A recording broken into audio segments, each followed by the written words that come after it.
Hola, hola, marketer. Espero estés muy bien, genial. Y ahora estamos en un episodio, hombre, es un episodio especial. ¿Por qué? Pues porque estamos en el WOBI de México 2023. Y esto es con el tema de propósito. Y por ello es que hoy estamos hablando de liderazgo generacional. El liderazgo generacional es algo que nosotros tenemos que entender y aplicar dentro de nuestras empresas con el fin de hacerlo eh, de hacerlo valer y hacerlo entender hacia nuestros líderes dentro de la empresa. ¿Y por qué? Pues existen diferentes costumbres, diferentes culturas, a final de cuentas, existen diferentes modalidades de poder ver la vida. Y por eso, para poder entenderlo, hoy estamos con Carlos de Santiago. Carlos de Santiago es una persona que ha venido con una trayectoria desde ingeniero industrial de la Universidad de Madrid y en donde nosotros, ¿cómo es que me dijiste? Politécnica. Politécnica de Madrid, en donde ha estudiado ingeniería, en ingeniería industrial y bueno, ha venido con una trayectoria y es un coach de liderazgo. Es una persona, es un coach speaker de liderazgo, es una persona que nos ha venido enseñando, profesor de Bright Domino, en diferentes ponencias ha tenido, así que hoy estamos con Carlos de Santiago, en donde nos va a enseñar, nos va a ampliar acerca del liderazgo generacional. Así que, Carlos, bienvenido. ¿Cómo estás? Hola, José Ignacio, ¿qué tal? Mucho gusto. Muy bien, gracias. Encantado. Pues encantado de estar en Me ha costado tu este lugar. introducción, así que por favor amplíanos. Bueno, pues sí, soy ingeniero. Yo era cuadriculado, como todos los ingenieros, o como la mayoría de ingenieros, pero con el paso del tiempo y a raíz de la incorporación al mundo laboral y de ir conociendo cómo trabajan las empresas, cómo se debe trabajar con los equipos, cómo se consiguen muchas más cosas liderando que gestionando. Entonces, cada vez me ha ido más atrayendo el tema de las personas, Claro. el tema del liderazgo, como tú mencionabas antes, y otra serie de temas relacionados con las mal llamadas habilidades blandas. Así es, así es. Bueno, cuéntanos un poco acerca de tu crecimiento, este crecimiento que has obtenido desde Madrid, ¿no? Hasta estar por acá en Guatemala, ahora México, ¿no? Ajá, sí, estamos en México circunstancialmente por el Claro. WOBI, ¿verdad? Pero sí, pues mi vida me llevó a irme a trabajar a Guatemala, a dirigir una empresa de interés español, de capital español. Ese fue el inicio. Yo llegué como director general de esa empresa, era una fábrica, y a partir de ahí, pues mi vida ha ido cambiando de sector, he ido cambiando de giro de empresa, he estado trabajando en servicios, he estado trabajando en productos, he estado trabajando B2B, B2C, he hecho un poquito de todo, es decir, no soy experto en nada, pero sé hablar e introducirme en casi que cualquier mundo laboral. Es decir, tengo una capacidad de adaptación muy fuerte debido a que he vivido muchos entornos laborales, en muchos tipos No? de corporaciones. ¿Sí? ¿Cómo no? A raíz de un momento, de esos momentos que a veces se llaman ajá, ¿verdad? Un Ya, momento ajá, sí. fue donde me di cuenta que yo quería aportar un poquito más al mundo corporativo, siendo consciente, habiéndolo vivido y respirado desde dentro, la cantidad de oportunidades, no lo quiero llamar debilidades, oportunidades que hay de mejorar el entorno laboral y las empresas en general, ¿verdad? Porque de una forma u otra acabamos cayendo en una empresa. Cuando estamos buscando un trabajo, acabemos cayendo en una empresa. Si no estamos buscando un trabajo, pero eres emprendedor, al final estás formando una empresa. Entonces, de una forma u otra, acabas dentro del ecosistema de las empresas. Entonces, esto me atraía mucho y decía, yo soy consciente de lo que está sucediendo y he visto tantas empresas que mi opinión no puede, seguro que mi experiencia puede ser de valor por toda la cantidad de colores y matices que he visto a lo largo de mi vida profesional, que ya son casi 25 años. Entonces llega un momento donde digo, ok, ¿qué más necesito aprender además de management, además de gestión, claro, además de finanzas, además de ventas? claro. Y entonces empezaron a surgir cosas como poporopos o palomitas de maíz, como decimos en España, que era liderazgo, gestión del cambio, Sí. inteligencia emocional, bienestar laboral, cultura organizacional, ejecución, estrategia, agilidad, que está últimamente muy de moda, y todo lo que tiene que ver con la parte de la transformación digital. Entonces, todo eso me ha ido moldeando en los últimos 10 años aproximadamente, y hace 5 años que me dedico a asesorar y a capacitar empresas, a hacer coaching ejecutivo y a dar entrenamientos en diferentes tipos de organizaciones. Genial, genial. De primas a primeras, antes de entrar en la agenda, ¿cómo ¿qué reto es el más grande que has tenido en esta área, ¿no? En cuando fuiste creciendo. Mira, el reto más importante, y además está muy trillado, pero es que es la verdad, no puedo decir otra cosa, es querer salir intencionalmente de mi zona de confort. Porque tener un salario fijo todos los meses, Sí, saber qué es lo que tienes que hacer al día siguiente. Siempre hay pequeños retos dentro de las organizaciones, pero llega un momento donde ya sabes que es personas o plata, personas o plata, personas o plata. Entonces llega un momento donde dices, y no hay nada más, no hay nada más que hacer, no hay nada más que vender más que el año pasado, mejorarle 2, 3, 5 puntos al margen bruto, no hay nada más. Y a raíz de hacerme esas preguntas fue cuando empezó a surgirme la inquietud de aprender más cosas. Y claro. entonces vi que sí había muchísimo más que hacer y que yo podía aportar muchísimo más a las empresas, no a la empresa, sino a las empresas, saliéndome del mundo empresarial y volviéndome una especie de asesor, capacitador, entrenador, en la manera en la que mi experiencia combinada con el conocimiento, como hoy, por ejemplo. O Claro. sea, la velocidad se demuestra andando. ¿Por qué estoy en el WOBI? ¿Por qué estoy en Ciudad de México? Pues igual que tú, porque lo que queremos es absorber conocimiento para poder agregar más valor a las empresas o a las personas a las que nosotros tenemos algún tipo de relación comercial, empresarial, o en tu caso, pues una exposición a una serie de audiencia o de público que te sigue, Así ¿verdad? es, Porque así es. les estás dando contenido de valor. Claro, así es, así es. ¿Cuáles son las primeras retos que se viven generacionalmente al momento de liderar? Por ejemplo, entre valores, la cultura, el ecosistema que se vive, porque no es lo mismo pedirle a alguien de 70 años un favor o alguna indicación que a alguien de 19 años. Sí, mira, el mayor reto es el choque, ¿sí? Porque tú tratas como de, yo pongo siempre el mismo ejemplo, Sí, tratamos siempre de darle café con leche a todo el mundo, ¿verdad? sí, Y de repente a ti te gusta el café negro solo, a otro le gusta cortado, a otro le gusta más macchiato, a otro le gusta más, yo qué sé, de cualquier otro tipo, ¿verdad? Entonces, es entender que cada persona es diferente, sin entrar en tema generacional. claro, Porque si entramos en tema generacional, todavía le agregamos una variable adicional, que es en función de los valores que yo me creí y que me enseñaron y que yo he creído por absolutos y ciertos. Entonces, yo no cuestiono a mi primer jefe, no cuestiono a mis catedráticos, no cuestiono a mis padres, no cuestiono al profesor del colegio, porque todo ese conjunto de enseñanzas conforman quien yo creo que soy, claro, ¿sí? Y aquí viene ya la parte importante de ese cambio, ¿verdad?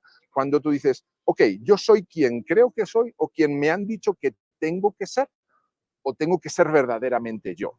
Y ahí es cuando de repente entra un componente súper importante hoy en día en el liderazgo, que es la conciencia del liderazgo o el liderazgo consciente. claro, Cuando tú de repente te das cuenta de que cada persona es diferente, la parte generacional es una variable más. No es la variable, es una variable más a tomar en cuenta. Porque cada uno ha tenido un episodio diferente a lo largo de su vida con unas creencias, en unos valores, en un momento de la historia, donde ciertas cosas eran importantes, eran relevantes. Es más, todo el mundo lo hacía. Entonces nosotros tratábamos, o la tendencia era tratar de seguir esos comportamientos y esas creencias.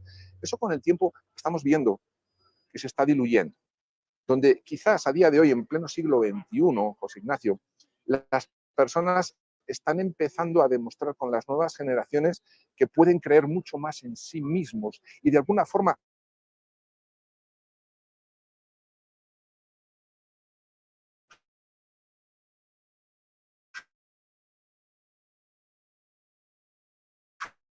hackear, crean, y tú decides quedarte, que encaja con tu forma de ver la vida, más los valores que tú vas adquiriendo en función de cuáles son los que casan mejor con tu forma de ser y con lo que tú quieres hacer con tu vida o contribución en el mundo de alguna forma, claro, ¿no? claro.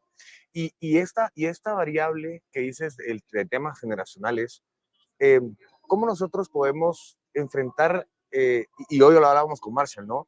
De estos roces que se puedan generar, que en cierta parte no son malos, Uh -huh, sino que son retadores para un crecimiento, ¿no? uh -huh. ¿Nos puedes ampliar? Sí, mira, en ese sentido, a mí me voy a referir a Patrick Lencioni. El conflicto es necesario, pero el conflicto necesita de confianza, ¿sí? Entonces, si tú tienes varias generaciones, como están coexistiendo ahora 4 o 5 en las organizaciones, de repente las generaciones más senior, no me gusta llamarlas viejas, sino las Sí, más claro, senior, ¿verdad? más con Son, mayor antigüedad. sí, con mayor antigüedad, Claro. con más edad, en Sí, definitiva, son personas de una gran experiencia, sí. ¿sí? De una gran sabiduría, ¿verdad? Pero, como dice precisamente el libro de Marshall Goldsmith, que dice, lo que te ha llevado hasta aquí no es lo que te va a llevar hasta donde deseas llegar. Entonces llega un momento donde el líder consciente dentro de una organización lo que tiene que aprovechar son los beneficios o las ventajas de cada una de las generaciones. Entonces, ahí es donde viene el punto importante de tratar de entender cada una de las generaciones. Por ejemplo, los baby boomers son una generación que les gusta mucho hablar, les gusta muchísimo socializar y por la edad que tienen les gusta mucho el pasado, tienden a hablar mucho del pasado. El pasado al final es su historia y ellos son quienes son gracias a todo lo que han hecho y todo lo que han conseguido en el pasado. Sí. Entonces son personas de mucha sabiduría, de mucha experiencia y hay que darles su lugar, su espacio dentro de la organización, aprovechando esa gran ventaja que tienen de ese gran recorrido que han tenido a lo largo de su vida. La generación X, por ejemplo, a la que yo pertenezco, pues es una generación que tiende a definirse como una generación que va más al punto, ¿verdad? Son más de números, de mediciones, no les gusta perder el tiempo, tratan de tener un balance razonable entre vida y trabajo, pero su tendencia habitual, siempre pues, en tema de generaciones hay que generalizar un poquito, pero bueno, la tendencia es a darle un poco más de importancia al trabajo que a la vida personal. ¿Por qué? Porque la parte de la autorrealización es esta primera generación la que empezó a darle importancia.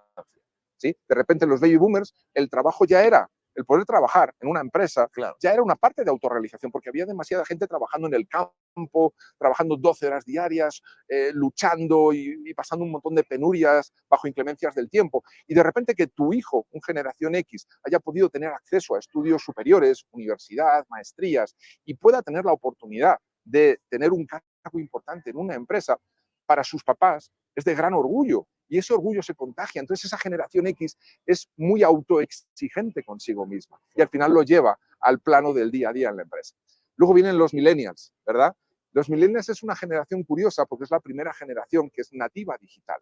Son los primeros que nacieron ya con dispositivos electrónicos, ¿verdad? La generación X somos los que tuvimos que aprender, junto con los baby boomers, Claro. toda la parte electrónica, digital, etcétera, las computadoras. Sin embargo, los millennials ya son nativos digitales. Por lo tanto, digamos que el feedback al que está acostumbrado un millennial es un feedback inmediato. Tú cuando juegas un videojuego, la puntuación te la da inmediata la computadora Claro. o el videojuego, ¿verdad? Claro. Bueno, esto es a nivel muy básico, pero para entender que ellos necesitan feedback constante e inmediato. Y esto es muy importante entenderlo en las empresas, porque de repente el baby boomer necesita el espacio para que puedan hablar en base a su experiencia y su sabiduría. El generación X necesita como que ordenar, organizar o dirigir la orquesta de la empresa, ¿verdad? Procesos, estrategia, etcétera. El millennial es una persona que por ese conocimiento tecnológico va a ayudar a la transformación digital de la empresa. Son los que van a estar empujándola más porque lo necesitan, ¿sí? Porque como han crecido en ese entorno digital, en ese entorno electrónico, claro, lo necesitan. Pero además tienen esta gran exigencia, que es la que comentaba antes.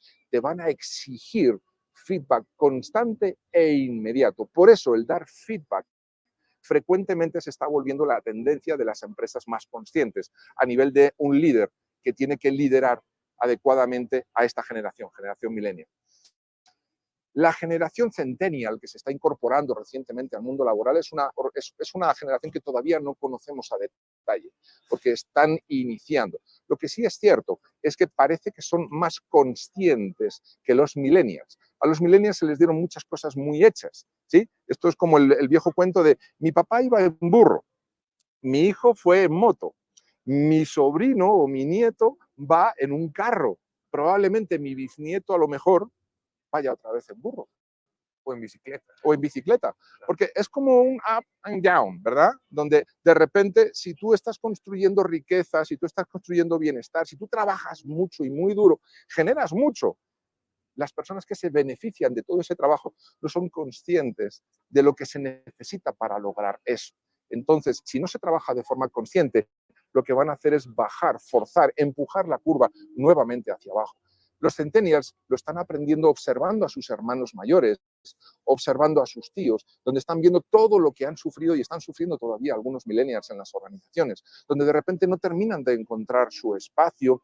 Hay un tema de frustración que está demasiado presente, ¿sí? Y que los centennials también están sufriendo, el tema de ansiedad, la poca tolerancia a la frustración, pero es un poco debido a todos estos aspectos de haber querido el baby boomer y la generación X, sobre todo, haber tenido a sus hijos en una burbuja, ¿verdad?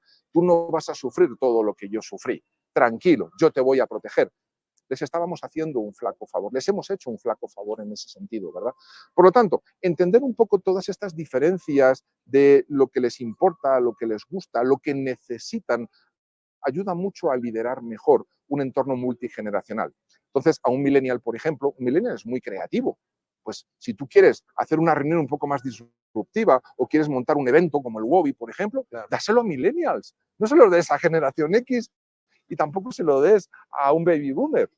Dáselo a un millennial. Aprovecha su mayor ventaja competitiva, que es la parte tecnológica, la parte de organización, la parte de redes sociales. Yo entiendo que tú eres un millennial por la edad. Claro. Pues, ¿por qué estás haciendo lo que estás haciendo hoy aquí conmigo y lo haces a través de un programa? Porque a ti eso te llama, está en tu forma de entender la vida, Claro. te gusta, lo disfrutas y estás tratando de generar impacto desde un entorno que te atrae y te apasiona. Véndeselo a un generación X, no tantos. Véndeselo a un no te lo van a aceptar. Primero porque tampoco a lo mejor entienden la tecnología si no han puesto de su parte para tratar de entenderlo. Claro. Entonces, el mensaje aquí, José Ignacio, resumiendo, es trata de entender las ventajas competitivas de cada una de las diferentes generaciones y enfócate en cada una de ellas para sacar el mayor partido de cada una de ellas. Claro. Y estamos viéndolo desde un punto de vista de liderazgo, ¿no? Ujú. Desde cómo puedo yo guiar a mi equipo en diferentes generaciones. ¿Cómo uno puede crear estrategias o impacto para que entre ellas camine el barco?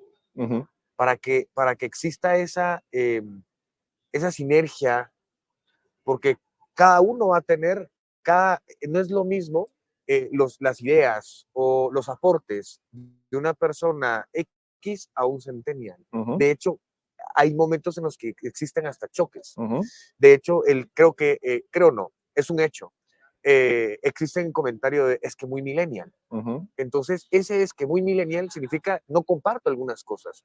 ¿Cómo uno de líder puede hacer para que, adicional a colocarlos en sus tareas según su generación, que entre ellas exista sinergia, Ujú. comunicación, Ujú. para que avance, para que exista ese engranaje correcto, ¿no? Mira, hay un ingrediente bien importante del liderazgo, y lo veíamos ayer con Carly Fiorina, y es el tema del carácter. El carácter es muy importante en un líder, ¿verdad? Tenemos dos manos, la mano derecha y la mano izquierda.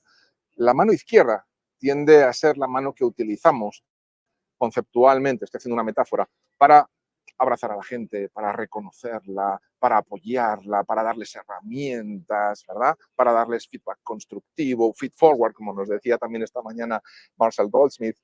Pero tenemos la mano derecha. Y la mano derecha es la mano que se preocupa de los resultados, de los impactos, de Claro. la actitud de las personas, es la que controla también de alguna manera el conflicto saludable. Tiene que dejar fluir el conflicto hasta unos términos lógicamente razonables, pero es entender que en un entorno de confianza donde nadie te va a regañar, nadie te va a jalar de las orejas porque des tu opinión, al contrario, pues deja que dos personas compartan sus diferentes puntos de vista, por muy apasionado que sea, insisto, sin pasar la línea de un exceso de pasión, ¿verdad? Porque al final eso es lo que va a enriquecer la decisión que va a tener que tomar el líder, ¿sí? Porque un líder tiene que escuchar a su equipo, tiene que escuchar a su gente, pero la responsabilidad de la decisión va a seguir siendo del líder. La puedes consensuar con tu equipo, ok, pero la responsabilidad de la decisión no va a dejar de ser responsabilidad del líder, valga la redundancia. Claro. Por lo tanto, en el sentido en el que tú persigas alineamiento entre las diferentes generaciones, buscando que todos se alineen para conseguir los objetivos organizacionales, vas a terminar de encontrar la manera de cómo poder ayudar a que trabajen mejor entre ellos. La gente hace lo que ve, José Ignacio, no lo que se le dice que tiene que hacer.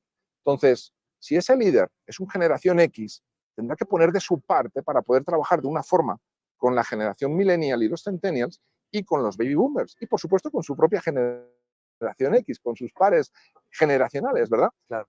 Si eso no lo está haciendo el líder, repito, la gente no hace lo que se le dice que tiene que hacer, la gente hace lo que ve. Por lo tanto, es gran responsabilidad del líder modelar con el ejemplo, ¿sí? Claro. Y luego, pues, tener esas conversaciones con la gente para decirle, oye, mira, ¿tú has visto lo que he hecho esta mañana en la reunión con esta persona de 68 años o de 72 años? Sí, pues eso es lo que yo quiero que tú hagas con el millennial. Exactamente lo mismo, que es tratar de entenderlo, llegar a acuerdos y siempre buscar el alineamiento para el logro de objetivos organizacionales. Esto tiene mucho que ver con un concepto que yo estoy desarrollando eventualmente para mi futuro tercer libro, que es el concepto de madurez organizacional. Ya, ya. Y ahora tú tienes un libro. Cuéntanos un poco acerca del libro y de la parte en donde habla sobre, sobre el área generacional. Bueno, tengo dos libros. Uno lo publicamos junto con dos colegas más, con Ramiro Ponce y Carlos Andrade. Nos juntamos 3 generaciones precisamente para escribir un libro sobre gestión del cambio.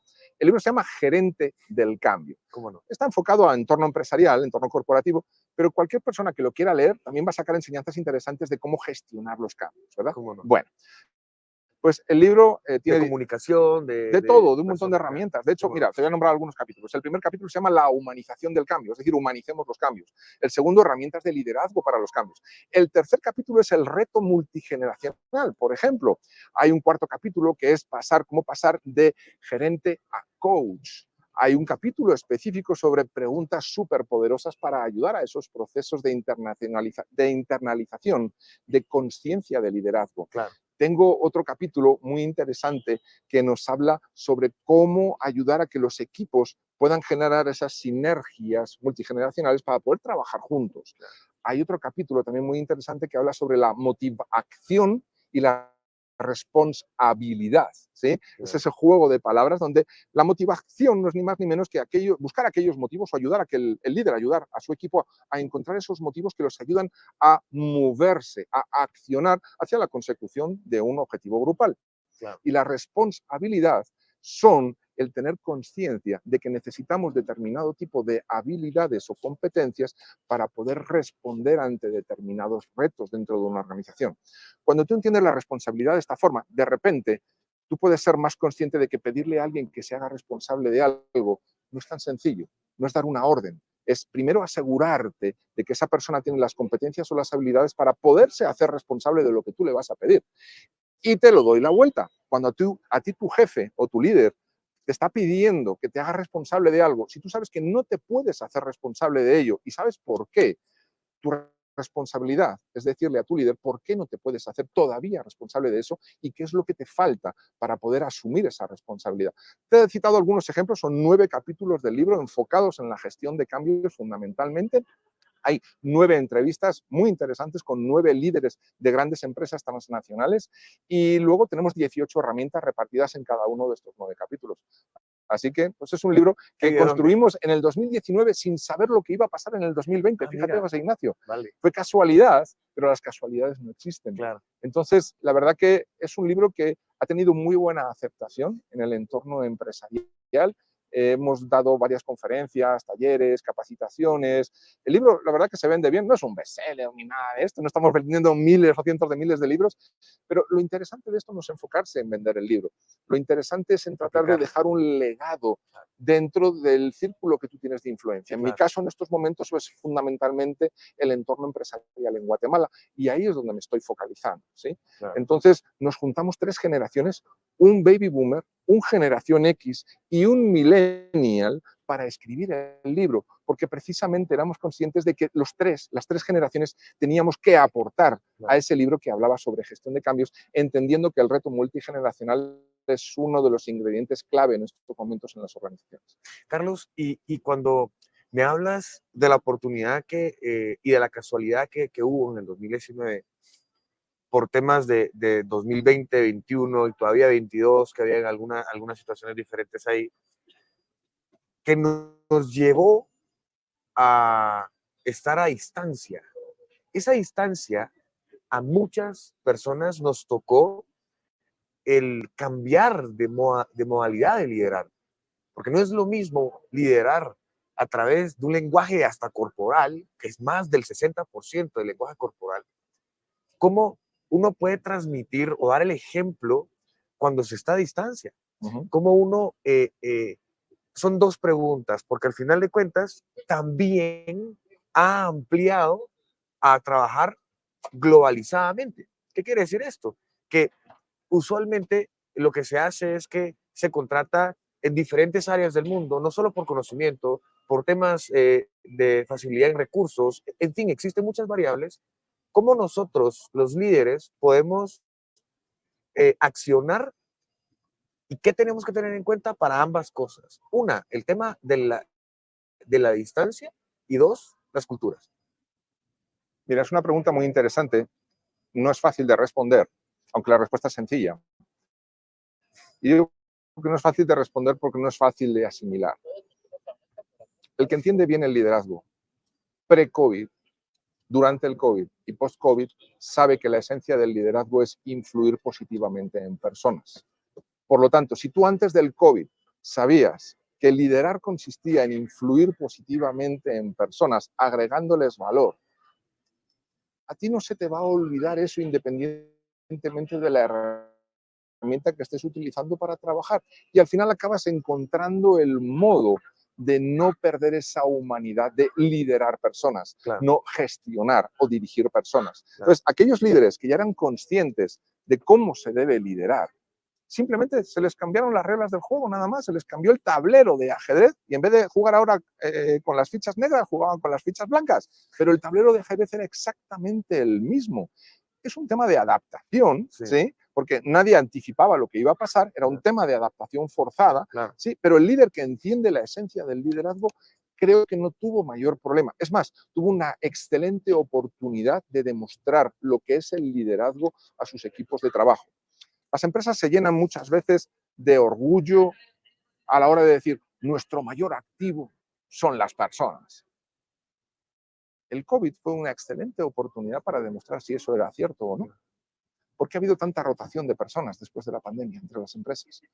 Porque hubo muchas empresas y muchos líderes que no demostraron que efectivamente su mayor activo eran las personas. Claro. Por lo tanto, las personas entendieron el mensaje y al abrirse el mercado laboral surgió ese famoso fenómeno de la gran rotación que tenemos actualmente entre empresas, donde de repente las empresas ahora tienen un montón de vacantes libres y no encuentran talento porque de repente la gente se ha vuelto más selectiva.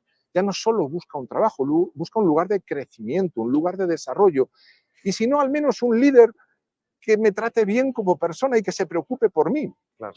Entonces, ha sucedido un fenómeno muy importante de reconfiguración del mercado laboral que las empresas están empezando a entender, donde ahora ya no es la empresa la que selecciona candidatos, ahora son los candidatos los que seleccionan a las empresas. Y a día de hoy hay una estadística terrorífica, José Ignacio, y es que más del 60% de las personas que son contratadas por una empresa, más del 60% renuncian antes del primer año, a día de hoy.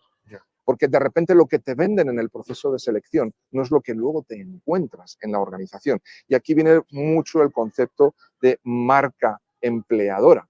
Tú tienes que ser coherente con lo que tú le estás vendiendo a un candidato durante un proceso de selección o incluso cuando estás solicitando currículums a través de portales de empleo.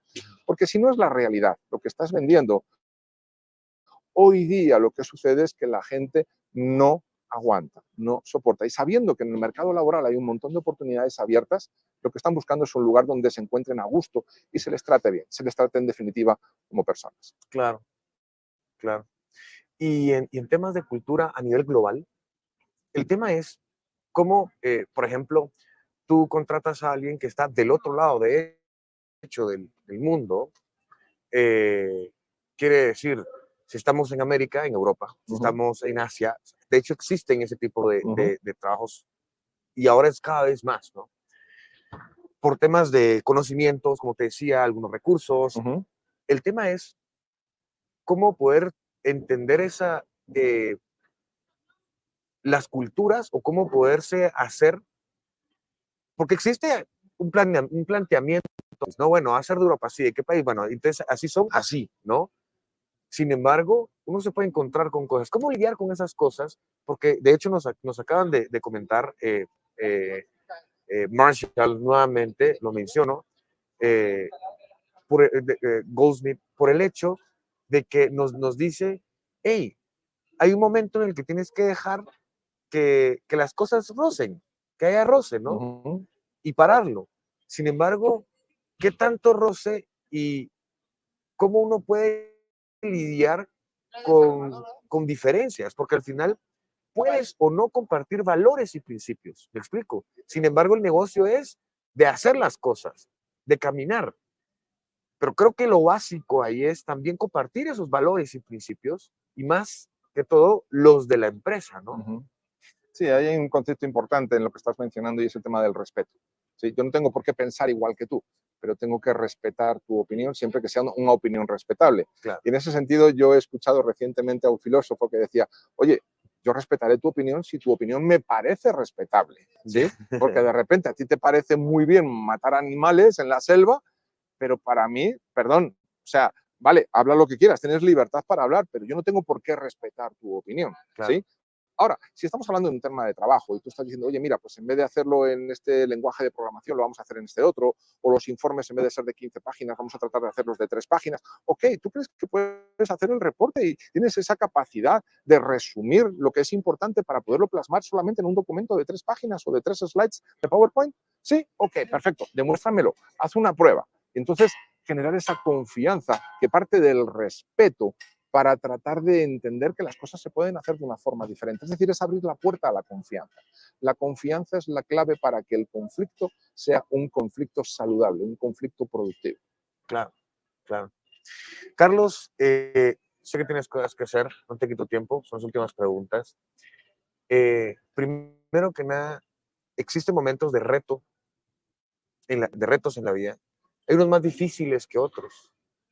Los complejos, ¿cómo los enfrentas? Esos momentos en los que hasta uno probablemente hasta pueda, no te hablo de depresión, ¿no? Pero es una cuestión de, ¡guau!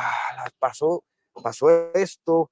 eh, Sé que para un problema, ¿para qué dos, no? Pero ¿cómo los enfrentas tú? ¿Qué tipo de cosas haces? ¿Cuál es tu mentalidad? Compártenos. Mira, la mentalidad es una mentalidad de curiosidad. Si tienes un problema ante ti, pues en una empresa te pagan por resolver problemas. A mí me encanta decir a mis clientes y a las empresas que asesoro, decir, mira, cambiemos un poquito nuestro lenguaje, positivemos el lenguaje. Estamos muy acostumbrados.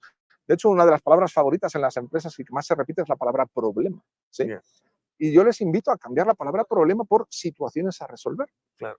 A ti no te pagan por resolver problemas. Quizás a un neurocirujano a lo mejor sí, a un policía también, a un bombero a lo mejor también, en el ejército en plena guerra, que ahora lamentablemente tenemos varias guerras activas, Claro. pues también están resolviendo problemas de verdad. Pero a ti, a mí, a la gente que conocemos que están trabajando en entornos laborales, nos pagan por resolver situaciones que se van planteando en el día a día. Claro. Entonces, enfrentar esos problemas como situaciones que nos toca resolver es como positivar el lenguaje de cómo acometer el reto de resolver esa situación, ¿verdad? Claro. Esa es una excelente estrategia. Otra, hacer preguntas, porque yo a lo mejor sobredimensiono el problema, pero tú, en base a tu experiencia y tu conocimiento, a lo mejor no lo sobredimensionas tanto. Por lo tanto, tienes una opinión quizás más racional de cómo acometer el problema porque yo estoy demasiado cargado de emociones porque estoy sobredimensionando el problema. Entonces, a lo mejor no tengo tanta objetividad para ver un posible camino de resolución y a lo mejor tú sí lo tienes. Claro. Y ahí es donde entra la conciencia nuevamente del liderazgo. Un líder no tiene que saber todas las respuestas. Un líder no tiene que saber todo. Un líder lo que tiene que hacer es tratar de encontrar la solución a través de su equipo. Y las preguntas son una herramienta fundamental para poder conseguirlo. ¿Tú cómo ves esta situación, José Ignacio? Claro. Me das tu opinión y de repente mi carga emocional la logro bajar y empiezo a ver de manera más objetiva la misma situación. Y entonces ya estoy dando el primer paso para resolver esa situación. Genial. Compártenos algún hábito que no sea tan común. Probablemente para nosotros no sea común, para ti sí, pero un hábito que tú creas que no sea muy común que tú tengas. ¿En qué sentido? En cualquier sentido. Personal, laboral, lo que sea. Un hábito. Mira, yo tengo el hábito de hacerme porras a mí mismo. No sé si eso es un hábito que tenga mucha gente o no, pero creer en ti mismo es súper importante. ¿Cómo lo haces? ¿En qué Pues momento lo haces? mira, yo trato de buscar los momentos y los momentos que suelo utilizar, en mi caso concreto, es cuando voy en el carro, cuando voy en el vehículo, ¿verdad? Cuando me estoy trasladando de un lugar a otro. De repente me estoy trasladando hacia una reunión que ya sé que no tiene buen punto de partida porque estoy resolviendo una inconformidad de un cliente, una queja, hemos quedado mal con un tiempo de entrega, entonces yo ya sé que voy a un entorno que no va a ser muy agradable, ¿verdad? Claro. Entonces, si yo me dejo contagiar por ese escenario que ya sé que voy a enfrentar, mi actitud no va a ser la más adecuada para poder resolver esa situación. Yo tengo que entrar en una negociación, porque al final no deja de ser una negociación, con la apertura de decir, ok, la hemos regado, ok, somos humanos, tratamos de mejorar, dígame todo lo que me tenga que decir y vamos a ver cómo podemos resolver de la mejor forma posible esta situación. Si yo no me digo eso a mí mismo, cuando voy camino de esa reunión, probablemente me deje contagiar con una actitud que no va a ser la más adecuada para poder resolver la situación. Claro. Voy a agachar las orejas y a lo mejor el cliente hasta se va a aprovechar más de la situación y entonces yo no voy a estar poniéndome la camiseta de mi empresa, porque de repente voy a llegar con una serie de concesiones que pueden hacernos perder mucho más de lo que ya estábamos perdiendo por la propia situación. Claro. Entonces, tú llegar con la actitud correcta a resolver una determinada situación es súper importante. Es creer en ti mismo y hablarte a ti mismo, tener ese diálogo que diga, Carlos, tienes que resolver esta situación, ¿de qué abanico de posibilidades dispones para podérselas ofrecer al cliente? Y qué alternativas, sin haberle escuchado todavía, ya puedes llevar medio preparadas. Eso ya te genera una actitud un poco más positiva para poder enfrentar mejor esa situación aparentemente negativa. Da confianza. ¿Verdad? Te da confianza en ti mismo, es confiar en ti mismo en definitiva, pero te lo tienes que decir, porque eso Claro. no va a surgir mágicamente. Claro. Carlos, tú puedes con esto. Carlos, la situación no es tan grave. Carlos, esta cosa le pasa a todo el mundo. Claro. A este cliente nunca le había pasado, pues ya le tocaba. Sí. Son ese tipo de diálogos que ayudan a positivar un poquito, a racionalizar un poquito más la situación y descargarla de emociones que eventualmente no nos ayudan. Sí. ¿Y eso lo haces en voz alta? Sí. Ya, súper. Por último, ¿qué le dices a tu yo de hace 15 años? ¿Qué le digo a mi yo de hace 15 años? ¿O qué le recomendarías? ¿Qué le aconsejarías? No hay segundas oportunidades para hacer algo que quieres hacer, ¿verdad? Mira, yo a día de hoy ya tengo 53 años casi, cumplo ahora dentro de poco 53 años, y la verdad es que lo que hago a día de hoy, que me apasiona y me encanta, me hubiera encantado haber empezado a hacerlo con 40 años, ¿sí? Entonces voy 10 años tarde respecto de lo que me hubiera gustado hacer. Entonces, si yo hablara con mi yo joven de hace 15 años, le diría, si esto es lo que te gusta, si esto es lo que te apasiona, si esto es lo que te está llamando, hazlo. Claro. Definitivamente. Súper. ¿Qué libro nos recomiendas, aparte de los tuyos, de los dos tuyos, que te haya cambiado la vida? Mira, hay un libro muy interesante de Simon Sinek que se llama El juego infinito. Y nos habla precisamente de que el propósito es súper importante en las empresas y a nivel individual. Si tu propósito en la vida es mejorar la vida de todo el mundo que te encuentres en la vida, de repente tu propósito no lo vas a poder cumplir nunca. Claro. ¿Sí? Pero el hecho de estar motivado o automotivado, la motivación intrínseca es la mejor de todas, que es la que te está llevando, la que te está moviendo para cumplir tu propósito todos los días, es lo que realmente te va a ayudar a poder hacer esa diferencia en el mundo, ¿verdad? Entonces, enfocarte en un propósito que no puedes conseguir, que es imposible casi de conseguir, es un motor buenísimo para poderte enfocar en una meta que te pueda llevar toda tu vida. Y eso no es ni más ni menos que una especie de propósito. El propósito tiene que estar casado con cosas que te gusta hacer, cosas que te apasionan, cosas en las que eres bueno, cosas en las que tú puedes generar una diferencia positiva en el mundo y cosas también relacionadas con que te pueda suponer también un cierto ingreso, evidentemente. Si tú logras combinar esas 4 variables, que no es ni más ni menos que el concepto de Ikigai de lo que estamos hablando, Sí. pues llega un momento donde tú te lo empiezas a creer y dices, oye, pues por este camino yo creo que soy más feliz, me siento más realizado y encima estoy ayudando y apoyando al mundo y puedo vivir de ello. Claro. Yo quiero hacer eso, yo Claro. quiero trabajar ahí, eso es lo que yo quiero hacer. Gracias a Dios, eso es lo que estoy haciendo a día de hoy y ojalá lo hubiera empezado a hacer antes. Genial, genial. Pues nada, Carlos, me hubiese encantado seguir aquí 3 horas, pero sé que tienes ahí diferentes cosas que hacer, así que te lo agradezco mucho. Esto lo agradecemos muchísimo de parte de toda la audiencia. Es algo que nos impulsa a mejorar nuestras técnicas de liderazgo, ¿no? Eh, pues nada, algo que quieras agregar. Algo que quiera alegrar. Sí. Alegrar También, sí. y agregar. Ok, pues el mundo está necesitado de líderes, José Ignacio, cada vez más, y lo estamos viendo todos los días, simplemente con ver las noticias. Claro. Ya estamos dándonos cuenta de la gran escasez o carencia que tenemos de buenos líderes en el mundo. Por lo tanto, en la medida en la que cada vez haya más personas que empiezan a sentir la importancia de mejorar las competencias de liderazgo, todos estaremos contribuyendo con nuestro granito de arena para hacer del mundo un lugar mejor. Así que el liderazgo yo creo que es una excelente herramienta. Hay muchas, pero el liderazgo es una excelente herramienta para poder mejorar el mundo. Así que, ¿quieres mejorar el mundo? Mejora tu liderazgo. Claro. Claro. Buenísimo, Carlos. Pues gracias y pues fue un placer estar aquí contigo. Ok, José Ignacio, muchas gracias a ti.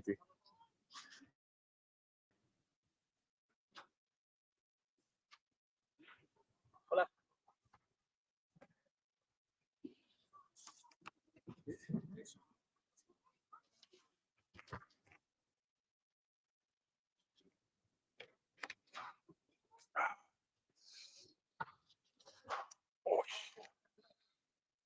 ¿Qué tal? Tú y yo hablamos hace tiempo. Sí. ¿No te acuerdas? En Guatemala. Yo soy el español que trabajaba con